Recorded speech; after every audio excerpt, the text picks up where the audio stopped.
যা পশ্চিম পাড়ার লোককে পাঠিয়ে দে। দাদা ড্রেনের জল রাস্তার উপরে উঠে যাচ্ছে, আমাদের বাচ্চা কাচ্চা আমরা ওই নোংরা জল দিয়ে কতদিন হাঁটবো বলো দাদা? আরে কি আবল তাবল বকছিস? নেশা টেশা করে রয়েছিস? হ্যাঁ, রোজ তো আমাদের সাফাই কর্মী গিয়ে রাস্তা পরিষ্কার করে না? করে দেয়, রোজ তো রাস্তা পরিষ্কার করে দেয়। বলছি কি দাদা, রোজ রোজ ওই রাস্তার জল না সরিয়ে ড্রেনটা তো একবার পরিষ্কার করে দিলে জলটা তো পুরো গিয়ে খালে গিয়ে পড়ে, তাহলে ড্রেনেও জল জমে না, আমাদের রাস্তাতেও জলটা ওঠে না। এটা দেখুন না একটু করে। এই হচ্ছে তোমাদের সাধারণ মানুষের সমস্যা। তোমরা খালি নিজের কথাই ভাবো, আমার বাবা, আমার মা, আমার ছেলে, আমার মেয়ে, আমার বউ। আমাদের তো এসব চিন্তা করতে হয় না, আমাদের সবার চিন্তা করতে হয়। আমি তো আর নিজের কথা ভাবতে পারি না। আমি হলাম জনদরদী নেতা, দয়া সাগর। আমাকে সবার কথা ভাবতে হয়। আমি কি পারি না ওই ড্রেনটা একদিনে পরিষ্কার করে দিতে? করে দিলে কি হবে? ওই সাফাই কর্মী যারা কাজ করছে ওদেরও তো সংসার আছে, ওদেরও তো ছেলে পুলে আছে, ওদেরও তো বাবা মা আছে।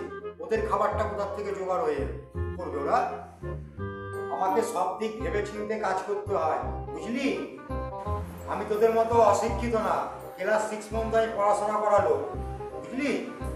আমাকে চিন্তে কাজ করতে হয়। তোদের মতো স্বার্থপর হতে পারবো না, আমাকে সবার কথা চিন্তা করতে হয়।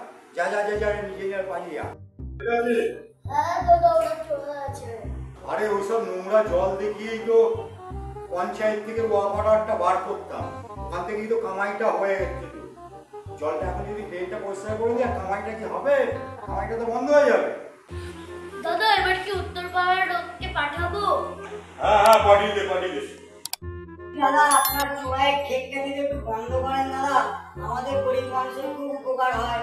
আমাদের ঘরে স্বামী ছেলেগুলি রোজ সন্ধ্যাবেলায় নেশা করে এসে বাড়িতে উৎপাত করে, আমরা টিভি একদম দেখতে পারি না দাদা। এই বোঝো খেলা, আমি কি আমার নিজের জন্য এসব করছি? আমি তো জনগণের জন্য করছি। তোদের মতো আমি স্বার্থপর হতে পারবো না রে। আমার কি টাকা পয়সার অভাব আছে যে আমি এ করতে যাই? আমি তো তোদের বাড়ির লোক ছেলে মেয়েদের জন্যই তো এইসবগুলি করছি।